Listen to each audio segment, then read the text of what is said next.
Ang Lolo and the Kid ni Benedict Mike ay isang kwento ng deception at heartbreak na siguradong tatagos sa puso.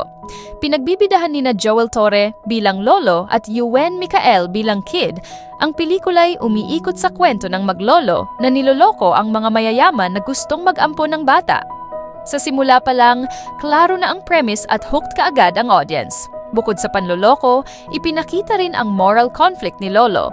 Dapat bang ibigay niya ang bata sa mga mayayaman para sa mas komportableng buhay nito? Ang problema lang, walang malinaw na dahilan kung bakit nagbago ang isip ni Lolo. Ang mga adoptive families ay halos pare-pareho, kaya parang walang distinct moment na nag-push sa kanya para magdesisyon. Sa kabila ng ilang kahinaan, napakahusay ng emotional beats ng pelikula. Ang chemistry ni na Lolo at Kid mula sa kanilang kulitan hanggang karaoke sessions ay sobrang authentic at nakakaantig. Ang pelikulang ito ay isang love letter para sa mga magulang at lolo't lola na pilit hinahanap kung ano nga ba ang tunay na makakabuti para sa mga mahal nila. Kung gusto mo ng kwentong puno ng puso at tanong tungkol sa pamilya, Lolo and the Kid is worth a watch.